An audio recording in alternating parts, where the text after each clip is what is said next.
لو cost private schooling, یعنی ایسی schooling جو کہ ہمیں کم پیسوں پہ جو ہے وہ مہیا کی جا رہی ہے پرائیویٹ سیکٹرز کی طرف سے اور ایسے انیشیٹوز کی طرف سے جو کہ گورنمنٹ کی طرف سے نہیں ہے. اور ایک یہ یونیک فیچر ہے پاکستان کے ایجوکیشن سسٹم کا، جس میں ہم دیکھتے ہیں کہ ایک رائز ہے of low cost private schooling. اس کی وجوہات یہ ہیں کہ the low cost private schools have become popular in Punjab comprising up to a quarter of the total enrolments, یعنی جو ایک چوتھائی ہے پوری انرولمنٹس کا، وہ اس وقت اس کا حصہ جو ہے وہ لے لیا ہے لو کاسٹ پرائیویٹ اسکولز نے صوبہ پنجاب میں. This reflects the significant demand for education, اور اس سے ہمیں یہ پتہ چلتا ہے کہ ایجوکیشن جو ہے اس کی ایک اہم ڈیمانڈ موجود ہے. اب اس کے ریزنز کیا ہیں؟ Reasons for parents preferring private schooling. Number 1،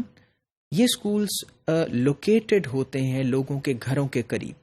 اور پھر اسپیشلی ان بچیوں کے لیے جو کہ پرائمری لیول پہ جانا چاہتی ہوں، پیرنٹس کے لیے آسان ہے کہ گھر کے قریب موجود جو اسکولس ہیں جو قریب واقع ہیں وہاں بچوں کو بھیجا جا سکے. Teachers attend classes more frequently, اور اساتذہ کی جو اٹینڈنس ہے کلاس میں، ان کا آنا ہے وہ فریکوینٹ ہے as compare to the public schools.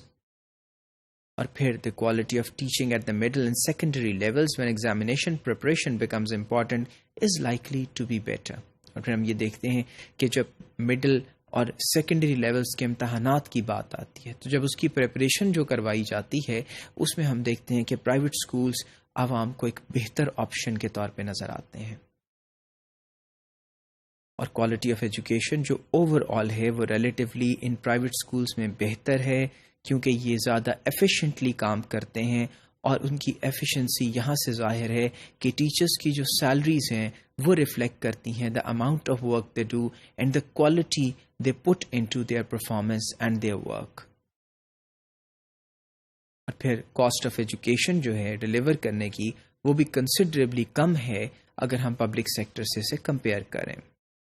پھر پرائیویٹ اسکول گریجویٹس کی ایک اور بہت اہم بات ہے کہ ہمارے معاشرے کے اندر جو برانڈنگ ہے، جہاں سے سوچا جاتا ہے اور جو امیج ریفلیکٹ کیا جاتا ہے کہ یہ بچہ کہاں سے تعلیم حاصل کر کے آ رہا ہے، یہ بہت امپورٹنٹ ہے. اور اس معاشرے میں ہم یہ دیکھتے ہیں کہ جو پرائیویٹ اسکول کے گریجویٹس ہیں وہ زیادہ ارن کرتے ہیں as compare to the graduates of the public schools اور دا گورنمنٹ اسکولس.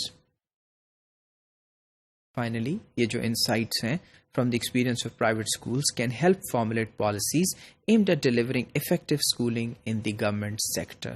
اور ہم نے جن باتوں کی نشاندہی کی ہے ان سے حکومتی سیکٹر یقیناً اپنی کمیوں پہ جو ہے وہ قابو پا سکتا ہے اور بہت بہتر طریقے سے ڈیولپ کر سکتا ہے، جہاں اس کے اندر یہ پوٹینشیل موجود ہے کہ وہ پرائیویٹ اسکولز کو آؤٹ پرفارم کر سکے.